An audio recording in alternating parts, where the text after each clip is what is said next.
और मैं लेकर आया हूं आपका सबसे पसंदीदा डिबेट शो देश का सवाल।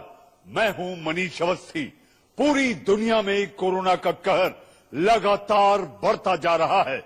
195 देश इसकी चपेट में है। कोरोना से मरने वालों की तादाद लगातार बढ़ती जा रही है। 24,500 से ज्यादा जिंदगियां कोरोना वायरस ने ले ली है। अब दुनिया जिस मुहाने पर खड़ी है उसमें पूरी दुनिया एक कुरुक्षेत्र बन गई है और महाभारत शुरू हो चुका है।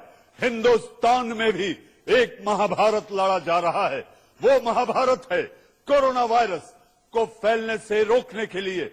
महाभारत का युद्ध 18 दिनों तक लड़ा गया था, जिसमें जीत बुलंद इरादों की हुई थी, सत्य की जीत हुई थी। देश के प्रधानमंत्री ने 21 दिन का समय मांगा है। ये 21 दिन हमारे लिए महाभारत के जैसे हैं, क्योंकि इसमें देश कोरोना के खिलाफ लड़ रहा है। उम्मीद है कि कोरोना के खिलाफ चल रहे महाभारत में भारत ही जीतेगा। बुलंद हौसले की जीत होगी और घरों में कैद करने के लिए अब सरकार ने जो प्लान तैयार किया है उसमें महाभारत के योद्धाओं का इस्तेमाल होगा। जी हां, देश लॉकडाउन है। ऐसे समय में सूचना एवं प्रसारण मंत्रालय ने फैसला किया है कि वो 90 के दशक के सबसे लोकप्रिय टीवी कार्यक्रम रामायण और महाभारत का दोबारा से प्रसारण करेगा। महाभारत के योद्धाओं ने तो कुरुक्षेत्र के रण में उतरकर अपनी कुर्बानी दी थी, लेकिन इस महाभारत के योद्धाओं की भूमिका को आपके घरों में कैद रखने की है। क्या महाभारत के योद्धा आपको आपके घरों की लक्ष्मण रेखा में कैद रखने में सक्षम होंगे? क्या कोरोना के चक्रव्यूह को भेद पाएगा हिंदुस्तान? ऐसे तमाम सवाल हमारे सामने हैं और इसी पर बात करने के लिए हमारे साथ मौजूद है महाभारत के योद्धा। लेकिन आपको पहले सुनवाते हैं देश के सूचना प्रसारण मंत्री प्रकाश जावड़ेकर का वो बयान जिससे महाभारत की चर्चा शुरू हो गई।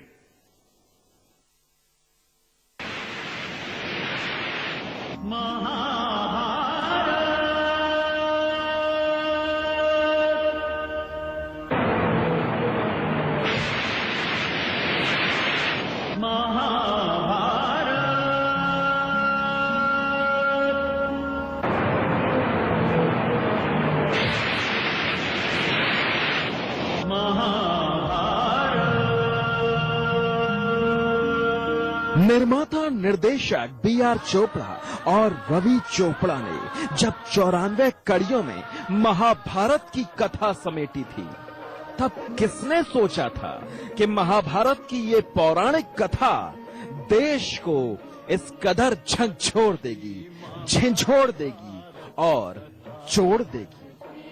दर्शकों से पहले नायक और खलनायक रो पड़े। कर्म है गीता का उपदेश,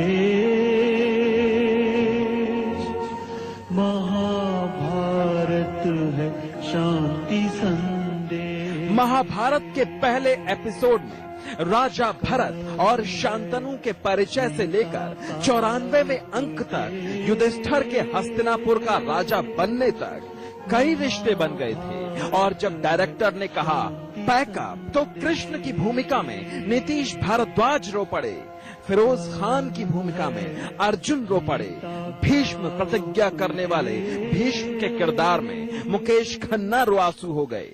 उस दिन द्रौपदी बनी रूपा गांगुली से लेकर गजेंद्र चौहान और पंकज धीर तक अपने आंसू कौन संभाल पाया था? B.R. चोपड़ा की दूरदर्शन वाली महाभारत के बाद कई निर्माता निर्देशकों ने महाभारत पर धारावाहिक बनाए, लेकिन वो उस हद तक देश की जनता की अंतरात्मा तक नहीं पहुंच सके। दूरदर्शन के महाभारत में ऐसा जादू था कि उसके नायक खलनायकों की हमेशा के लिए पहचान बदल गई। 1998 के बाद अभिनेता नीतीश भारद्वाज में लोग भगवान कृष्ण के दर्शन करने लगे थे। लॉकडाउन के बाद इन दिनों लोगों के लिए एक खुशखबरी है कि अब रामानंद सागर की रामायण और B.R. चोपड़ा का शो महाभारत फिर से दूरदर्शन पर शुरू होने वाला है। वो रामायण और वो महाभारत जिन्हें देखने के लिए सड़कें सुनसान हो जाती थी, बिल्कुल वैसे ही जैसे अब है। Bureau report, India news.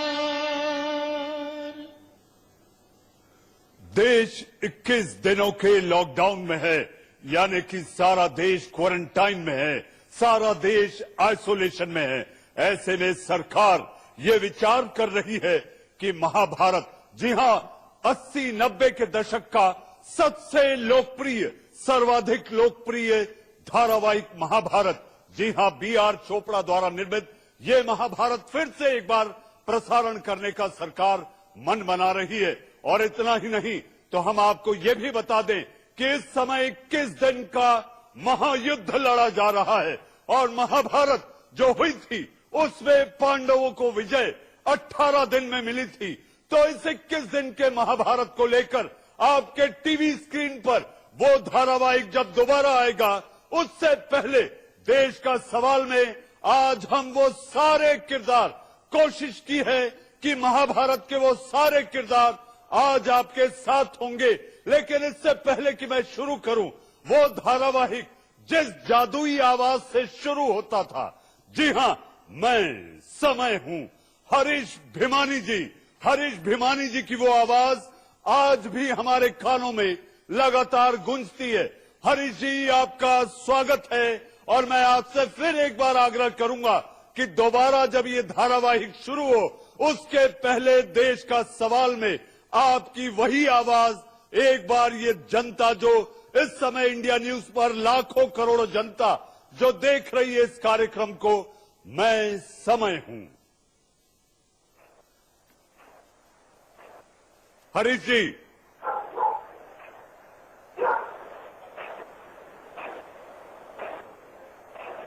Harish जी, आपको मेरी आवाज आ रही है?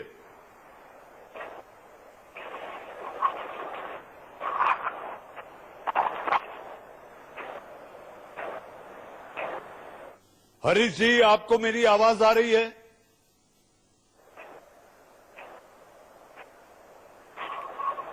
जी, हरीश जी से किन्हीं तकनीकी कारणों के कारण हम अभी जुड़ नहीं पा रहे हैं। हम फिर एक बार हरीश जी के पास पहुंचेंगे। वो जादुई आवाज जो धारावाहिक शुरू होने के पहले चलती थी, हमारी कोशिश थी कि आज देश का सवाल भी हम उसी आवाज के साथ शुरू करते। हरीश जी, अगर आपको मेरी आवाज आ रही है तो मेरा आपसे आग्रह है कि ये एक बार फिर टेलीविजन पर शुरू हो और जिस आपकी जादुई आवाज के साथ शुरू होता था, हम चाहेंगे कि इंडिया न्यूज के दर्शकों के लिए आपकी वो करिश्माई और जादुई आवाज से आप एक बार, आपका इंडिया न्यूज पर स्वागत है।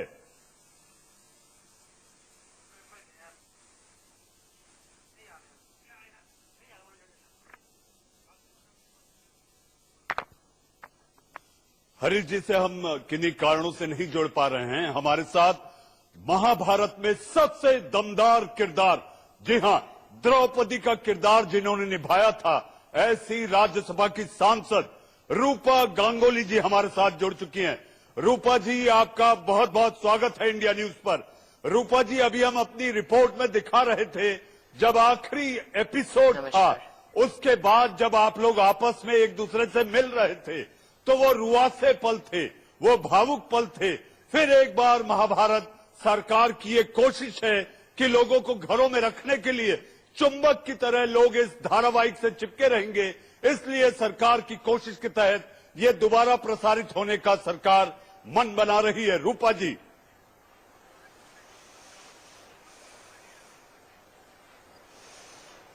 जी, उस वक्त लोग ऐसे महाभारत के साथ जुड़े हुए रहते थे कि काम बंद हो जाते थे, रास्ते सुनसान हो जाते थे। अगर ट्रेन चलती थी तो वो कोई स्टेशन, अगर वहां पे टेलीविजन है तो उसमें वो स्टेशन पर ट्रेन रुक जाती थी। लेकिन वो एक अलग दौर था। आज ये जो महाभारत का परिस्थिति है, ये देश में कुछ असली महाभारत की परिस्थिति है। ये वो सीरियल के साथ जुड़ के हम उसको एक्सप्लेन नहीं कर सकते हैं। सिर्फ इतना कह सकते हैं कि अगर आपका समय अच्छे से बीते, आप थोड़ा सा कुछ चीज आपको मिल जाए जिसकी वजह से आप घर में रहना ज्यादा आपके लिए इंटरेस्टिंग हो जाए, वैसी एक कोशिश है। जिस तरह से और बहुत सारे कोशिश ये भारत सरकार ने लिए हैं, मंत्री द्वारा बहुत सारे पद्धति चुने गए हैं।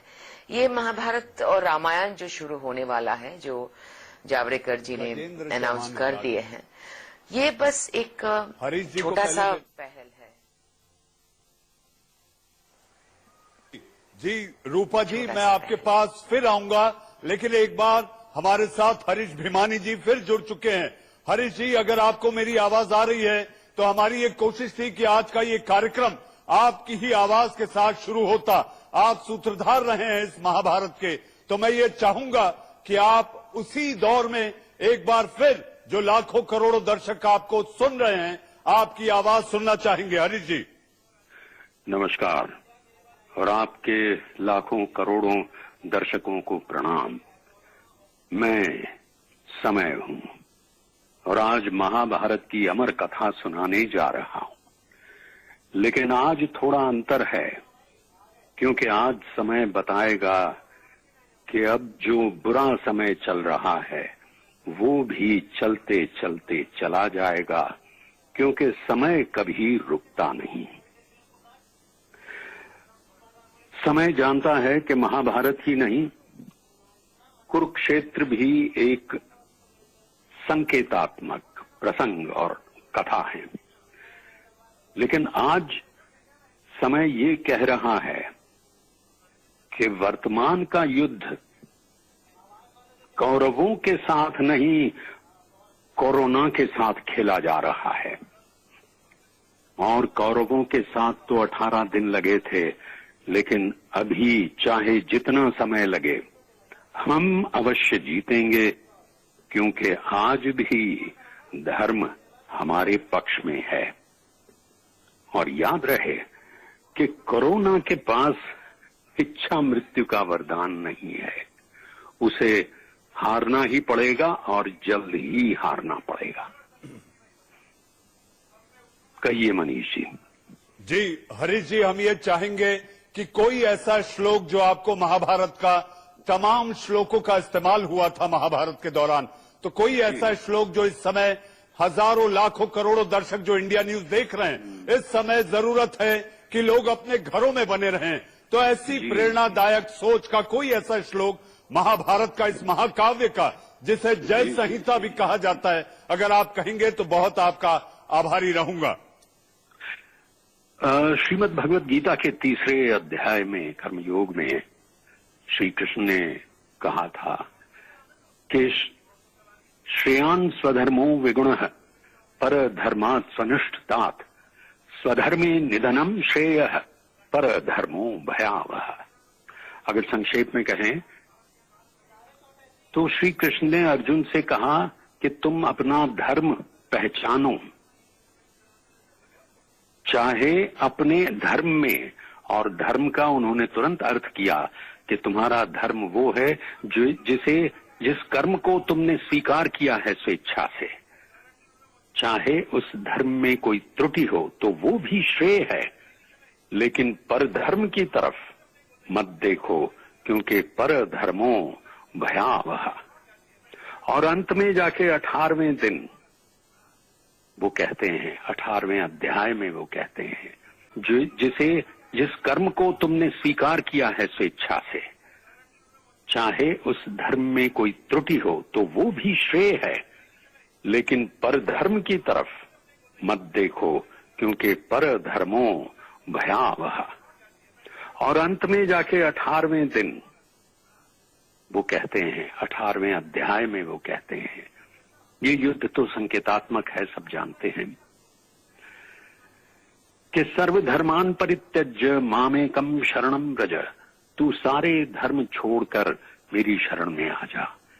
सारे धर्म यानी सारे विचार कुविचार को छोड़कर मेरी शरण में आ जा, यानी तू अपनी शरण में जा। तू जो सोचता है, तेरा हृदय जो कहता है, तेरा मस्तिष्क जो कहता है वो सही है, वो धर्म के अगर अनुसार है तो उसकी शरण में जा।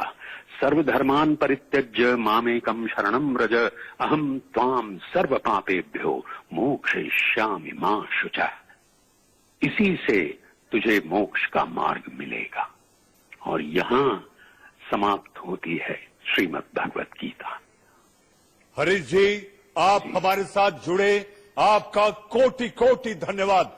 जी हाँ, इस कार्यक्रम में हमारे साथ गजेंद्र चौहान साहब। जी हाँ, आप महाभारत के सबसे मजबूत किरदार, जी हाँ, वो धर्म की बात, वो राजधर्म का पाठ, युधिष्ठिर की भूमिका निभाने वाले गजेंद्र जी भी हमारे साथ हैं।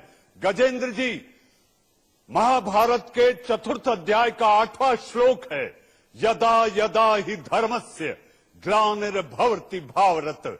जी हाँ, इस श्लोक के तहत जब जब अधर्म बढ़ता है तो इससे लड़ाई के लिए, युद्ध के लिए तैयार होना होता है।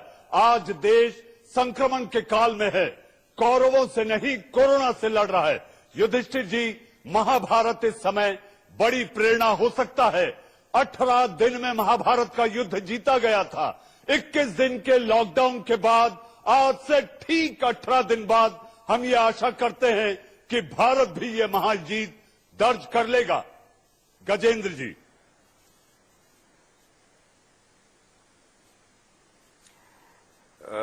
देखिए, ऐसा है कि ये जो महाभारत है, कोरोना का जो महाभारत है, ये मानव जाति के लिए है, तमाम संसार के लिए है, तमाम संसार के प्राणियों के लिए है, और ये भारत में प्रवेश कर चुका है। मुझे याद है वो दिन जब महाभारत चलती थी, टेलीविजन के माध्यम से देशवासियों तक पहुंचती थी, तो मुंबई के नरीमन पॉइंट पे एक बहुत बड़ा बोर्ड लगा था जिस पर किसी ने लिखा था कि the only solution to control Mumbai traffic is keep on running Mahabharat. आप महाभारत चलाते रहिए, मुंबई में ट्रैफिक नजर नहीं आएगा। आज वैसे ही ट्रैफिक नहीं है, लेकिन आज समय है रामायण को याद करने का, महाभारत को याद करने का, उस धर्म की परिभाषा को याद करने का जो मानव जीवन के लिए बहुत ही आवश्यक है। हम सब के सब इस धारावाहिक से जुड़े रहे, और आज मैं धन्यवाद करता हूं आप जैसे चैनल का कि आपने हमारे महाभारत के परिवार को एक बार फिर आपस में जोड़ा है, सबको चैनल पे लेके आए हैं। आज समय है, जिस तरह से भगवान श्री कृष्ण के नेतृत्व में पांडवों ने महाभारत का वो महायुद्ध 18 दिन में जीता था, उसी प्रकार आदरणीय प्रधानमंत्री श्री नरेंद्र मोदी जी के नेतृत्व में तमाम भारतवासी इस युद्ध को लड़ रहे हैं। और मुझे उम्मीद है जिस तरह से श्री कृष्ण जी ने नेतृत्व दिया था, उसी तरह आदरणीय प्रधानमंत्री जी देशवासियों को एक नेतृत्व दे रहे हैं, और मुझे पूरा उम्मीद है, वो कहते हैं ना, हम होंगे कामयाब। उनके नेतृत्व में हम भारत और भारतवासी डेफिनेटली कामयाब होंगे। आवश्यक है उन बातों का, उन निर्देशों का पालन करने की जिनका सरकार द्वारा हम तक पहुंचाए गए हैं। आपको अगर कभी भी, जिस तरह से महाभारत में कई संदेश होते थे कि भाइयों के बीच स्नेह के अतिरिक्त कोई और तो होना ही नहीं, स्नेह के अतिरिक्त कुछ और तो होना ही नहीं चाहिए, क्योंकि भाइयों की आपस की लड़ाई से घराने की मर्यादा भंग होती है। अगर कोई लीडर आज ये कहता है कि आपको घर की लक्ष्मण रेखा पार नहीं करनी है, तो इसका मतलब उसके पीछे कई कारण हैं, क्योंकि वो आपके जीवन के लिए आवश्यक है, आपके परिवार के लिए आवश्यक है, आपके समाज के लिए आवश्यक है, आपके देश के लिए आवश्यक है। तो मुझे लगता है कि आज हम सबको, जैसे कहा गया है, स्टे एट होम, आप अपने घर में रहिए, अपनी मर्यादा में रहिए। मर्यादाओं की बातें, मर्यादाएं बनी टूटी महाभारत में। महाभारत हमको ये सिखाता है कि क्या नहीं करना चाहिए जीवन में, और क्या नहीं करने से और क्या करने से उसका सबब क्या मिलता है। द्रौपदी अगर अंधे का पुत्र अंधा नहीं कहती दुर्योधन को, तो शायद महाभारत नहीं होती। मैं आपसे एक बात कहना चाहता हूं, तमाम देशवासियों को, आपके चैनल के माध्यम से। हम सब ने एक फिल्म देखी है, दीवार। अमिताभ बच्चन साहब का वो आइकॉनिक सीन जो भगवान शिव के मंदिर में जाके वो कहते हैं, उससे पहले उनकी एक लाइन है, जब कोई रास्ता ना बचा हो तो केवल एक ही रास्ता बचता है, और वो है परमात्मा का। द्रौपदी के सामने जब महाभारत में ये समस्या आई कि उनके सामने कोई रास्ता नहीं था, तो उन्होंने ऊपर देख के प्रभु को याद किया और प्रभु प्रकट हुए। आज मैं तमाम देशवासियों को आपके चैनल्स के माध्यम से कहना चाहता हूं, उन तमाम निर्देशों का पालन कीजिए जो सरकार कह रही है, उन तमाम इंस्ट्रक्शंस को फॉलो कीजिए जो डॉक्टर्स कहते हैं, जो सुरक्षाकर्मी कहते हैं, जो मीडिया कर्मी हम तक खबरें पहुंचा रहे हैं, उन सबका पालन कीजिए, लेकिन उसके साथ साथ दिन में एक बार, दो बार, जितनी बार हो सके उस परमात्मा को याद कीजिए, क्योंकि वो परमात्मा ही संसार को चलाता है। इस संसार को चलाने वाला वो अकेला परमात्मा है। डेफिनेटली इस कोरोना की महाभारत में भारतवासी और हम सब मिलकर विजय प्राप्त करेंगे। उसमें 21 दिन लगे, 42 दिन लगे, हम सब ने ठान ली है कि कोरोना को भगाना है, कोरोना को हराना है और इस देश से हटाना है। हम सब मिलकर ये काम कर सकते हैं। फ्रंट पे हमारे वॉरियर सब लड़ रहे हैं, डॉक्टर्स हैं, सुरक्षा कर्मी हैं, मीडिया कर्मी हैं, सफाई कर्मी हैं। मैं उन सबको सैल्यूट करता हूं कि इस मुसीबत की घड़ी में वो हम सब के लिए लड़ाई लड़ रहे हैं। लेकिन इस लड़ाई की आखिरी पंक्ति में आखिरी व्यक्ति जो है वो भी एक बहुत बड़ा सैनिक है। उसे भी लड़ाई उसी स्तर पे लड़नी पड़ेगी जो फ्रंट पे वॉरियर्स लड़ रहे हैं। इसलिए मेरा कहना है कि जन जन की भागीदारी होनी चाहिए इस लड़ाई में, और तभी हम इस युद्ध को जीत पाएंगे।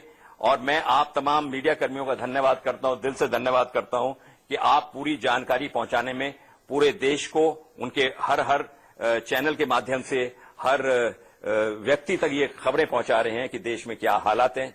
और बड़ी एक तो खुशी होती है कि जिस तरह से आदरणीय प्रधानमंत्री जी ने लॉकडाउन करने का जो निर्णय लिया है, इतना शीघ्र लिया है कि जिसको कहते हैं ना फोरकास्ट किया हुआ। उन्होंने दूरंदेशी वाला व्यक्ति जब होता है, जब कोई फैसला लेता है, तो मुझे लगता है ये जो बाकी के देशों की जब हम बात करते हैं, यूके की, यूएस की या इटली की या स्पेन की, ये क्यों पीछे रह गए?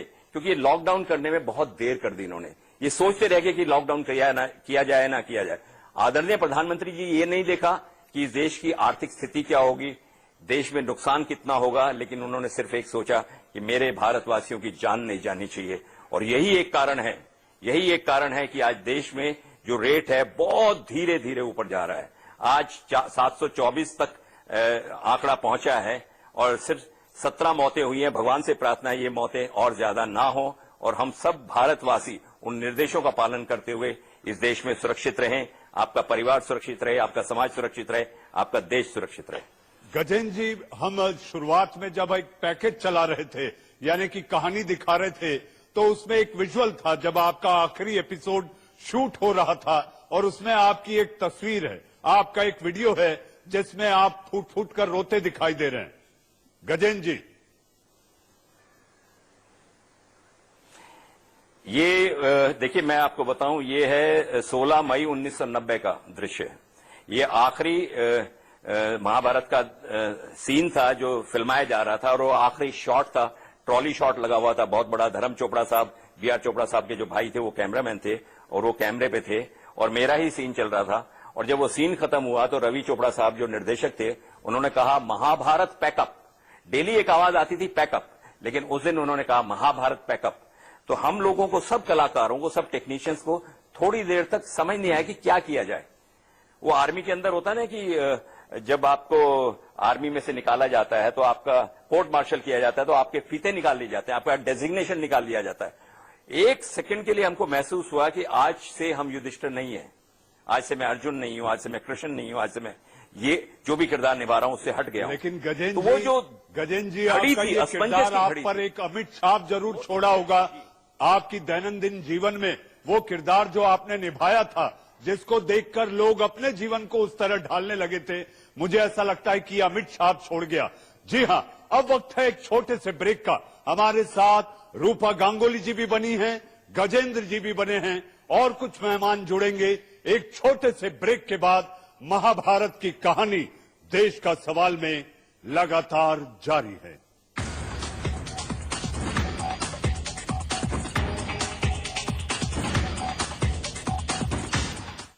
मैंने आपसे कहा था कि ब्रेक के बाद हम कुछ और किरदार के साथ आएंगे, क्योंकि हमने आपसे वादा किया है कि महाभारत रिपीट, यानी कि महाभारत की कहानी देश का सवाल में, क्योंकि देश भी एक युद्ध लड़ रहा है, 21 दिन का युद्ध है। ऐसे में इस वक्त हमारे साथ जुड़ चुके हैं रूपा गांगुली जी के भाई। जी हां, वैसे नहीं भाई वैसे, जो कि महाभारत में धृष्टद्युम्न का किरदार निभाए थे, अरुण बख्शी साहब। अरुण बख्शी साहब, आपसे मेरे सवाल होंगे और मैं ये बता दूं कि मेरे साथ द्रौपदी का किरदार निभाने वाली रूपा गांगुली जी भी हैं। युधिष्ठिर बने गजेंद्र चौहान साहब भी हैं। अरुण जी, आपका इस खास कार्यक्रम में आपका स्वागत है। आपको ऐसे कौन से पल याद आते हैं, ऐसा कौन सा अध्याय, जी हाँ, ऐसे किस अध्याय का श्लोक परित्राणाय आगे आपको याद होगा? देखिए, आज तो मेरा सारा परिवार इकट्ठा हो गया है। मेरी बहन भी है यहाँ पे और मेरे राजा महाराजा भी हैं और महाभारत की सारी टीम, सारी फैमिली है। लेकिन I am missing my boss, my director mister Ravi Chopra, mister BR Chopra, great people. Mahabharat जब याद करता हूं तो बहुत चीजें याद आती। उस वक्त खाली सड़कें याद आती। जब महाभारत था तो हर एक सड़क, हर एक गली खाली होती थी। मैं कभी कभी बाहर जाता था निकल के ब्रेक के बीच में और जाके देखता था कि सुनसान लोग अपने घर में दबके हैं। उनको एक कल्चर दिया जा रहा है, उनका अपना कल्चर है, इंडिया का कल्चर है, संस्कृति है, वो सब दिया जा रहा है और वो तल्लीनता से देख रहे हैं। उनकी लैंग्वेज बदल गई, उनका कल्चर जो है और मजबूत हो गया। ये थी उसकी खास बात मनीष, ये थी उसकी खास बात। उसका जो कल्चर, लोग भाग्य भ्राताश्री शब्द संबोधन शुरू हो गया। कितनी चीजें बदल गई। और आप देखिए कि दोबारा जो रिलीज कर रहे हैं महाभारत को, ये बहुत अच्छी बात है क्योंकि हिंदुस्तान को इस वक्त जो आजकल कोरोना का समय चल रहा है, कोरोना के समय में आप देख लीजिए कि भारत की शुद्धिकरण होनी चाहिए, सारी दुनिया की शुद्धिकरण होनी चाहिए। अगर रामायण शुरू हो रही है तो पूरी दुनिया की शुद्धिकरण होनी चाहिए क्योंकि घोर कलयुग का समय आया, घनघोर कलयुग का समय है जो कि एक ही स्तंभ के ऊपर खड़ा है। और वो स्तंभ क्या है आपको पता है? दया है। जब जो सतयुग था वो 4 स्तंभ के ऊपर था और ये जो घनघोर कलयुग है वो एक स्तंभ के ऊपर है। आज तो समझ नहीं आ रही है कि हमारा दुश्मन कौन है, उसका चेहरा क्या है। Corona is a faceless. किसने शुरू किया है, कहां से आया है, क्यों आया है? जब महाभारत शुरू हुई थी तो पहला अध्याय यही है, उदासी। हम लोग मुड़ के फिर उदासी पे आ गए हैं। वही विषाद योग है। पूरी दुनिया उदासी में, पूरी दुनिया उदासी में है। और लेकिन कृष्ण जो था वो देख रहा था कि ये सामने रिश्तेदार हैं जिनको मुझे मारना है, लेकिन हमको किसको मारना है? हमारे सामने तो कोई भी नहीं है। कौन सा वैक्सीन था, कौन सा टीका था, कौन सी महामारी थी, कहां चाइना से शुरू हुआ, फिर अटकलें शुरू हो गई हैं, कहां खत्म करेंगे हम? लेकिन ये विषाद योग जब गहन उदासी होती है तो वो जब भगवान से मिलती है तो वो योग बन जाता है। इसका बहुत जल्द इसका कहीं ना कहीं इलाज है। हिंदुस्तान पे अभी भी उसका आशीर्वाद है भगवान का, क्योंकि ये नहीं हो रहा है। जी अरुण जी, यहाँ पे ठीक हो रहा है। अरुण जी, इंडिया में ठीक हो रहा है। अमेरिका में देखिए कहां से कहां पहुंच गया, इटली कहां से कहां पहुंच गया, वुहान में कहां से कहां पहुंच गया, बाकी दुनिया के कितने। लेकिन हमारा चीफ एग्जीक्यूटिव अरुण जी, मेरे साथ इस वक्त आपकी बहन, जी हाँ, रूपा गांगुली जी भी हैं और आपके सेनापति युधिष्ठिर यानी गजेंद्र चौहान साहब भी हैं। रूपा जी, मैं आपके पास आता हूं। आपने अपने भाई को सुना। जी हाँ, परित्राणाय साधनाम विनाशाय च दुष्कृताम।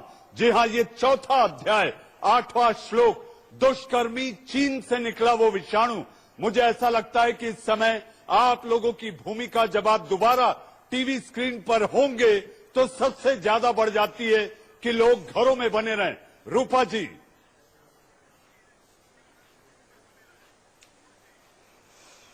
आपने शुरू में ही हरीश जी को मिलाया हम सबसे, तो वो अगर है अभी या टीवी देख रहे हैं या सुन रहे हैं तो मुझे सबसे पहले ये डर लग रहा है।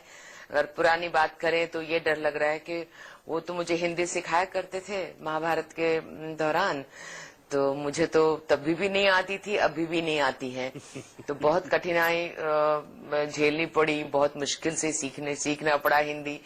तो हरीश जी अगर देख रहे सुन रहे तो बस बहुत नाराज हो रहे होंगे। कार्यक्रम देख रहे हैं रूपा जी, मैं थोड़ा कार्यक्रम देख रहे हैं रूपा जी। वो भारत रूपा जी, लेकिन रूपा जी बहुत टैलेंटेड आर्टिस्ट हैं नमन और करती इन्होंने हूँ बहुत सबके, जल्दी मेरे पिकअप सारे किया था दोस्तों सब से। जी आप अपनी बात पूरी और करें हम रूपा सब जी। बड़े अच्छे से, और ये भी मुझे बड़ा आश्चर्य लग रहा है, ये भी आश्चर्य लग रहा है कि सारे लोग इकट्ठा हुए हैं आज ये ऐसे माहौल पर, चिंता की माहौल पर। लेकिन एक बात ध्यान रखना पड़ेगा, ये टेलीविजन शो महाभारत और ये असली जिंदगी की जो महाभारत है, इसमें किस तरह से हमारे सरकार के दिए हुए निर्देशिका को एकदम अक्षर अक्षर को मानना पड़ेगा, नहीं तो हम अपनी जिंदगी जोखिम में डाल रहे हैं। और हमारे देश के प्रधानमंत्री यही बात कहे जा रहे, एक भी इंसान को हमारे देश में मरना नहीं है, चाहे हम कितना भी इकोनॉमिक डिफिकल्टी से झेल लें। उन्होंने ये भी रिक्वेस्ट किया है कि सबका नौकरी में उनका सैलरी प्लीज मत काटिए, तो जरूर जिनसे जितना होगा नहीं कटे जाएंगे। मैं यही कह रही हूं कि आज माहौल बहुत सीरियस है और इसमें बहुत लोगों को इकट्ठा होकर मन से सोचना पड़ेगा कि हमारी जिंदगी पहले है, बचे रहेंगे, जिंदा रहेंगे, तभी ना वो 21 दिन का नुकसान, क्या झंझट, वो बाद में समझे जाएंगे। अभी तो ये मौका जो मिला है, ये छुट्टी का है, इसमें हम अच्छे से अपने जो पुराने शौक रहे थे उसको निपटे, उसको प्रैक्टिस करें, खुशी से दिन काटे और हर एक मन रूपा जी, मोदी जी के दिए हुए रूपा जी आपके भाई एकदम जहन में बिठा ले। रूपा जी आपके भाई, महाभारत के भाई अरुण बख्शी इस वक्त हमारे साथ जुड़े हुए हैं। आप अपने भाई से कुछ कहना चाहेंगी? अरुण जी, हाँ आप लोगों के जरिए, मनीष जी आप लोगों के जरिए बहुत बचपन के सब दोस्त भाई सबसे मुलाकात हो रही है, बहुत मजा भी आ रहा है, अच्छा भी लग रहा है, बहुत अच्छा लग रहा है। रामायण भी शुरू होने वाला है। जावड़ेकर जी को तो बहुत बहुत धन्यवाद देना है, बहुत बहुत धन्यवाद देना है कि ये सोचे उन्होंने, बहुत अच्छी बात है। लोग जुड़े रहेंगे और हमारा ये भी है, गजेंद्र भी है, तो गजेंद्र, अरुण भाई सबको बहुत बहुत नमस्कार। अच्छा रहना, बहुत बहुत अच्छा रहना, संभाल के रहना। अरुण जी, मनीष जी आप भी संभाल के रहना। अरुण जी, आपकी सारी टीम को भी मैं नमन दे। अरुण जी हम आपके वो तेवर देखना चाहते हैं, एक सेनापति के, दुष्कर्मी के रूप में चीन सामने दिखाई दे रहा है।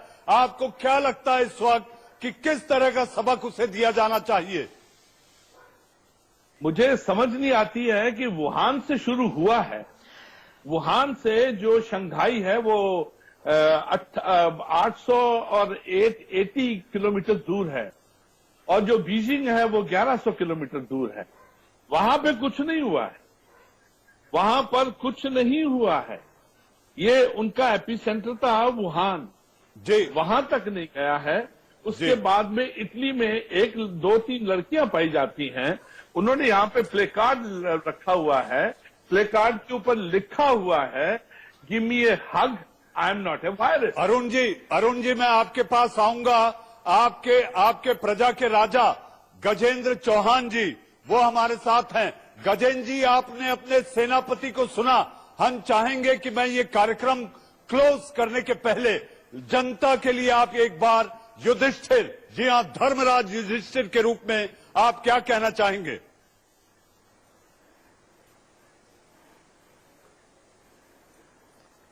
देखिए, ये हम सब की लड़ाई है, इसको लड़ना होगा। और महाभारत का अंतिम श्लोक मैं आपको सुना देता हूं।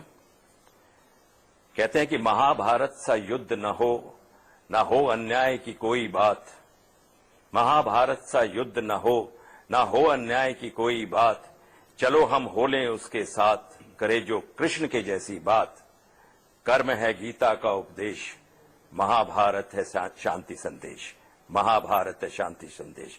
कोरोना की जो महाभारत चल रही है, ये एक बाद में खत्म होने के बाद जब कोरोना इस देश से खत्म हो जाएगा तो एक शांति संदेश छोड़ के जाएगा कि हमें विकट परिस्थितियों में किस तरह से एक होकर देश के हित में, समाज के हित में एक साथ लड़ना चाहिए।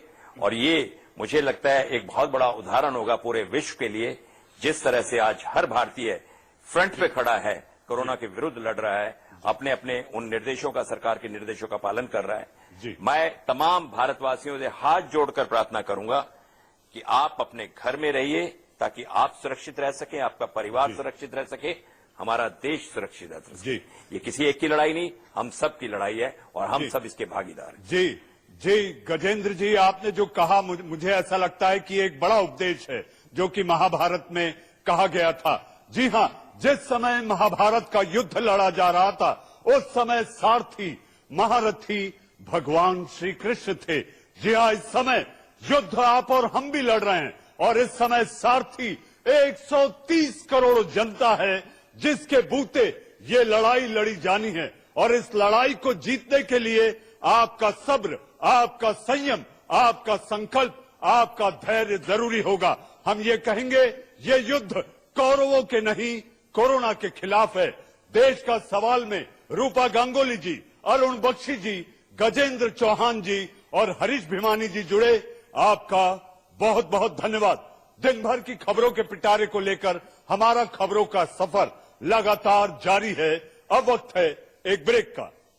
जेल के भीतर क्या हालात हैं, क्या सरकार बचाव को लेकर, क्योंकि वहां पर हजारों कैदी होते हैं, सरकार की क्या उपाय योजना है। ये एक परीक्षा की घड़ी है, इम्तिहान की घड़ी है। हमारे साथ इस पर चर्चा करने के लिए हम सीधे आपको लिए चलते हैं लखनऊ, जहां से DGP director general gels Anand Kumar साहब मौजूद हैं। आनंद साहब, आपका इंडिया न्यूज में स्वागत है। आपकी चार दीवारी के पीछे क्या हाल है सजा याफ्ता कैदियों का, अंडर ट्रायल्स का?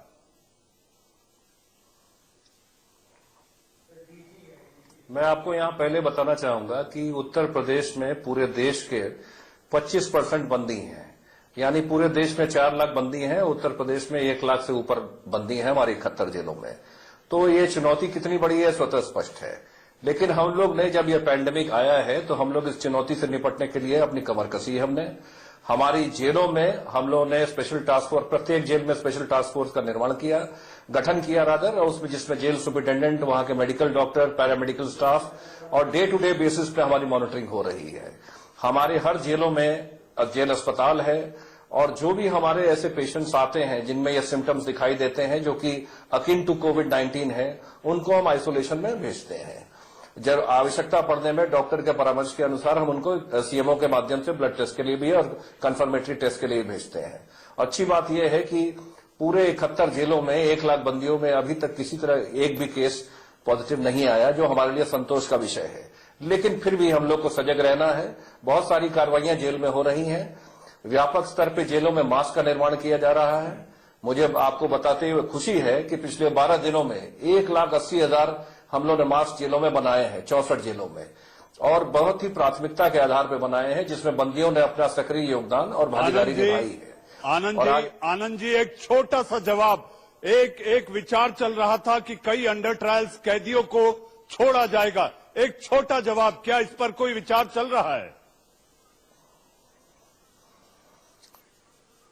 निश्चित तौर पे माननीय उच्चतम न्यायालय ने जो दिशा निर्देश दिए हैं उसके तहत एक कमेटी का गठन हो चुका है और उसमें कार्रवाई ऑलरेडी हो गई है। आज बैठक करके मोडेलिटीज फाइनल कर ली गई हैं और आगामी 1 सप्ताह में आप देखेंगे कि जो माननीय उच्चतम न्यायालय की मंशा के अनुसार इसमें कार्रवाई हो जाएगी और जेलों से ओवरक्राउडिंग काफी हद तक ईज आउट हो जाएगी। जी आनंद जी, आप हमारे साथ जुड़े और तमाम जानकारियां दी, इसके लिए बहुत बहुत धन्यवाद। जी हाँ, जैसा कि हमने आज देश का सवाल महाभारत पे लिया था, इससे पहले कि ये कार्यक्रम खत्म होता, सरकार ने फैसला किया है कि 28 मार्च से महाभारत आपके टीवी स्क्रीन पर सुबह 9 बजे प्रसारित किया जाएगा। इस बड़ी खबर के साथ दिन भर की खबरों का सिलसिला लगातार जारी रहेगा।